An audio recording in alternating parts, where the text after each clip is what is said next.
আমি আমার গত আরেকটা ভিডিওতে আপনাদেরকে এই কাঞ্চন ভুলতা রোডের অবস্থা দেখাইছিলাম। সো আমি আবার এখন সেই রোডে আছি।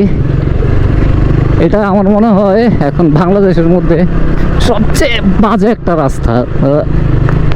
দেখলে বুঝতে পারবেন এতটাই বাজে এই রাস্তার অবস্থা।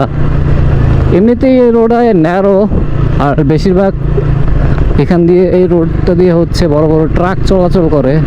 ন্যারো রোড হওয়ার কারণে আগে এমনি জ্যাম লেগে থাকতো, আর এখন এই ভাঙাচুরার কারণে, রাস্তা খারাপ হওয়ার কারণে আরও ভয়ানক অবস্থা ধারণ করছে। এটা মানে এত পরিমাণ ভাঙাচুরা আর এত পরিমাণ জ্যাম লেগে থাকে যে কি বলবো, সবচেয়ে ভয়ঙ্কর একটা রাস্তা।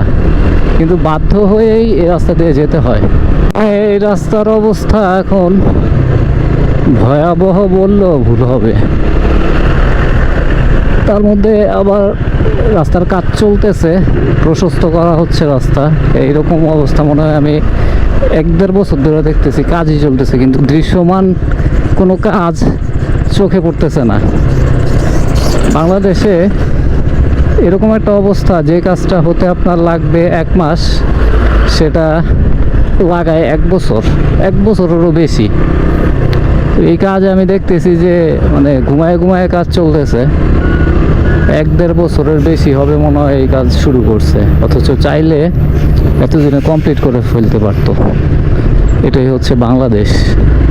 কি পরিমাণ যে ভোগান্তি পোহাইতে হয় এই রাস্তায়, সেটা আসলে চোখে না দেখলে বিশ্বাস করার মতো না।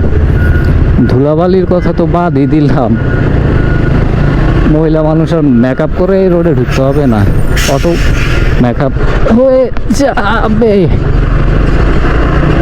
বাবা রে, আর শরীরের ফ্রি মাসাজ তো আছেই ভাই,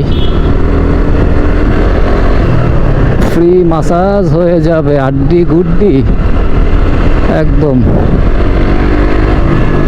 লাইরা চাইরা ফেলবে। এত পরিমাণ ধুলা, ধুলা হবেই না কেন? পাশে দেখতে পাচ্ছেন বালি দিয়ে ভরাট করা হচ্ছে রাস্তা। এরকমও যদি হয়তো প্যারা ছিল না, কিন্তু পুরোটা রাস্তায় ভাঙ্গা, মাঝে মধ্যে একটু একটু এরকম একটু ভালো রাস্তা পাওয়া যায়। যে জায়গায় এই রাস্তাটা ক্রস করতে লাগে সর্বোচ্চ 10 মিনিট, সেই জায়গায় মাঝে মধ্যে জ্যামে পড়লে 1-1.5 ঘন্টা লেগে যায়। বাবা রে, এই হলো অবস্থা।